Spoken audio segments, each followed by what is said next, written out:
What if I told you that late medieval Europe was absolutely chock full of Indians? That's right, meet the Romani or Gypsies, the itinerant peoples of Europe. Here's the thing, they're originally from India. Romani have long been seen as outsiders and outcasts in Europe due to their communal insularity and itinerant culture.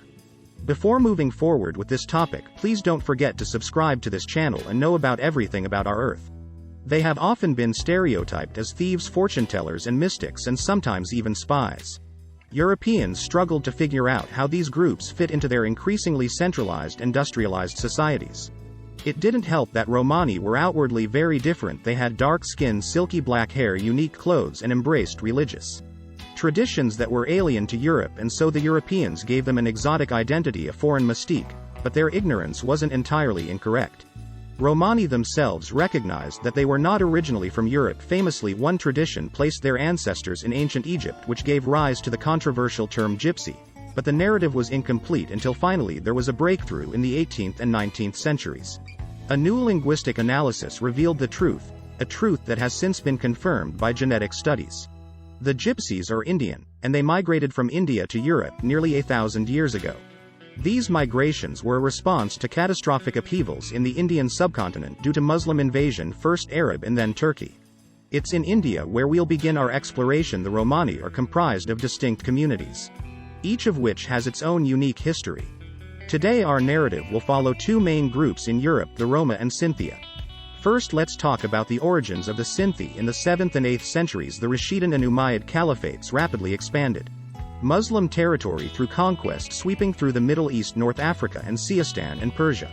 You heard that right, through the imposition of a jizya tax on non-Muslims. The Umayyads cultivated a privileged Arab aristocracy. Conversion to Islam was limited through clan association requirements and other restrictions. They didn't expect such a fierce, coordinated, and relentless resistance by the 740s. They had been routed by an unlikely alliance of Rajputs in South Indian childcare. Let me be clear, the takeover was disastrous for the people of Sind. A severe drought struck the region, and so much farmland and infrastructure had been destroyed by the invaders.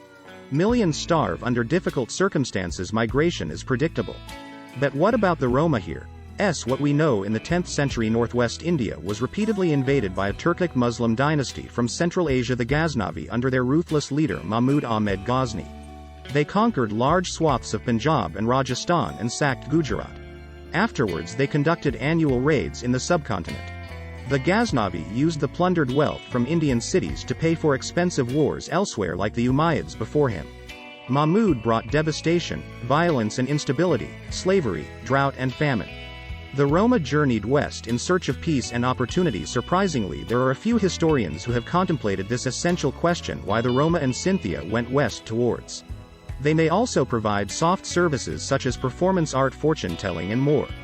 These services are valuable to settled societies, so why not migrate further east and south, deeper into the subcontinent? The answer is quite simple: competition. India was and is full of itinerant communities applying similar trades. As such, if the Roma and Sinti migrated east or south, they would have come upon stiff competition and possibly even hostility from these regional itinerant communities. And here's an additional wrinkle: there were rich opportunities to the west. Remember those warmongering Ghaznavi that devastated Punjab, Rajasthan and Gujarat? The Ghaznavi didn't just wage war in India, they waged non-stop war with rivals in Central and West Asia too. As an itinerant community, they served a crucial role as military support for the Ghaznavi, with blacksmithing, animal care and mercenary services. The current consensus is that centuries earlier, Sinti would have played a similar role as military logistics support and mercenaries for the Umayyad. That being said, there's evidence that Roma and Sinti may have primarily worked as traveling entertainers and musicians, and certainly they had an enormous musical impact on Persia and the Middle East. In support of this theory, in the early 11th century, the esteemed Persian writer Firthusu claims that they arrived in Persia due to the request of a Persian king, Bahram V, who asked an allied Indian king to send musicians. Supposedly 2 million Romani musicians were sent over, enjoying odd compass content. The Sinti, based on the Sinti language, we have some basic clues as to their possible migration route from India to Europe. Here's the thing: migration and settlement is marked by semantic shifting. In Sinti language has only a small number of Farsi loanwords, between 7 and 60 in total. By contrast, the language contains hundreds of Armenian loanwords.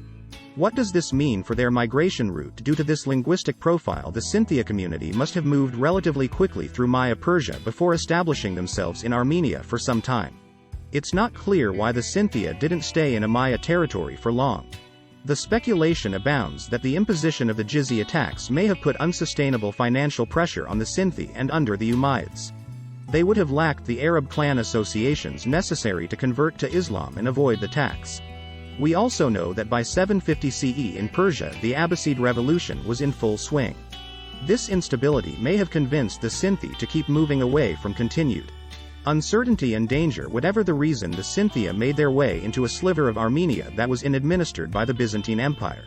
It was a stable home finally, but they were still outsiders. Byzantine records refer to Scythia in later Roma as a tengani, meaning person not to be touched or untouchable. Historians believe it's a reference to their cultural practices centered on Vedic ritual purity. The Byzantines had a confused relationship with the Afghani, where they believed that the Afghani could wield an array of magical powers, and this was seen as both heretical and valuable. Thus the Byzantine emperor Nicephorus turned to Scythia in 803 CE for assistance in suppressing a rebellion. According to the chronicler of these events, the migrant Scythia performed a ritual animal sacrifice and cast magic spells against the enemy. Since he was successful in suppressing the rebellion, Nicephorus was greatly pleased with the Sinti and he showered them with favors and support. But the religious establishment disagreed with this decision to reward the Afghani for their heretical magic finding. It opposed to the beliefs of the Orthodox Church, and though it was their home for a few centuries, the Sinti did move on from the Armenian portion of the Byzantine Empire, whether due to ramping socio-economic pressure or violent incursions in the borderlands by the late 10th century. Some Sinti splinter groups had entered the Balkans, Crete, Thrace and Peninsula Greece, and by the 14th century season the Scythia began to spread deeper into Europe. Soon enough they established themselves in a variety of countries: Germany, Italy, France and Spain. But okay, let's return to India to catch up with the Roma. The Roma left Punjab or Rajasthan in the late 10th century. As we discussed, they likely provided military support to the Ghaznavi in the initial decades of migration and eventually found their way into Ghaznavi Persia. Roma groups established deep connections in medieval Persia. In fact, Iran today contains millions of Roma where they were and are known as Lori. In Persia, many Roma stayed behind and made it their long-term home. The Roma groups that stayed behind in Persia had converted or would eventually convert to Islam. In this era, conversion was easy and encouraged, and under the Ghaznavi there would have been much pressure to convert both financially and politically. But even after conversion, the Roma's lax and paganistic religious practices have been the subject of much criticism in the broader Islamic world. That being said, many Roma decided to keep moving beyond Persia like the Scythia. Many centuries before them, they would discover fresh opportunity in the Byzantine Empire. Quick note: around this time some Roma splintered off even further and established themselves in the Levant in North Africa under the Byzantines. The Roma converted to Christianity just like the Scythia, who arrived centuries before as usual. However, their religious practice was out of step with the mainstream and included many Vedic Indian elements. Records indicate that they maintained systems of ritual purity in a form of caste subdivision, and these practices continuing to the modern day. The Roma had a somewhat tense relationship with the Byzantines like the Scythia. They were also considered Afghani. Most Byzantine writings referenced in the Afghani are critical of them, and there were many social and legal restrictions imposed on them. Exemplary Roma could attain high positions, and there are records proving that a few had even obtained imperial titles, as with the Sinti. It's not 100% clear why the Roma continued to migrate west. However, most historians have pointed the meteoric rise of the Ottomans in the 14th century. Under the Ottomans, the Roma would have been subject to conversion pressure and jizya tax. Once ruled by the Byzantines, large numbers of Roma migrated into the Peloponnesus, following in the footsteps of the earlier Sinti today.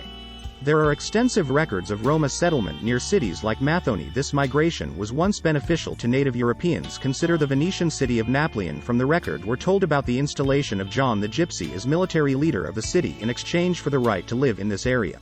The Roma were expected to provide military assistance against Ottoman attack. By the late 14th century, the Peloponnesus was regularly targeted by Ottoman raids. The Roma spread in every direction to Poland and Romania, Austria and Hungary, Germany, France, Italy, Spain, England and even Scandinavia. With both the Roma and the Scythia were about to receive a very nasty welcome. Roma and Scythia were severely abused by the Europeans. Here's a brief sampling. Roma were routinely enslaved. The earliest surviving record of a slave transaction for Roma is from 1385, when 40 families were gifted as slaves to a monastery in Wallachia during the reign of Maria Theresa. Government authorities removed Romani children from their families and put them in non-Romani homes. To right this wrong, Romani took back their children and escaped to other countries. Roma and Scythia were viewed as spies and agents of the Ottoman Empire. This was hilariously wrong, of course, as they'd actually fled the Ottomans and were seeking asylum in Europe. The practice of gypsy hunting in the Netherlands, in Switzerland for example, authorities would pay prize money for severed gypsy heads. Locals hunted them for sport. Europeans made numerous attempts to destroy the Romani population. Take World War II for example. It's estimated that between 500,000 and 800,000 Roma and Sinti died in concentration camps. In fact, the Sinti community was so badly devastated that today only a few 100,000 remain. But why were the Roma and Sinti victimized? Romani culture was alien to Europe. Thanks to communal ancillarity, the Roma and Sinti preserved much of their Indian cultural and genetic legacy. This made them seem foreign and alien to the Europeans to an unacceptable degree. Familiarity with India was linked to acceptance. Consider that in nearby Persia the Romani were treated relatively well. There they were known as Lori. The Lori were a regular subject matter for Persian poets who would write that they were elegant, beautiful, that they played the flute, and that they were black as night. Romani excellence made native Europeans feel economically threatened. The most common occupation for the Roma and Sinti was the blacksmithing trade, and their blacksmithing was considered of high quality. The record is extensive as per Jacques Lesage in 1518. There we saw a blacksmith who produces nails and horseshoes with forges right on the street. There are so many Romani people who pursue this profession, and they are so skillful that it seems unbelievable, and so European guilds took action. They claimed that the Romani were responsible for smithing the nails used to crucify Jesus. Romani blacksmithing was suddenly seen as problematic. It had come to be associated with the devil's work. Itinerancy is a universally shunned practice. Even in India, itinerant communities have historically been treated with suspicion. They've been treated much better than the Romani in Europe. To settle people's itinerants are outsiders and are easy to blame for crimes. I hope you like my efforts, which I did for this video. Please do like, share and subscribe. Thanks for watching.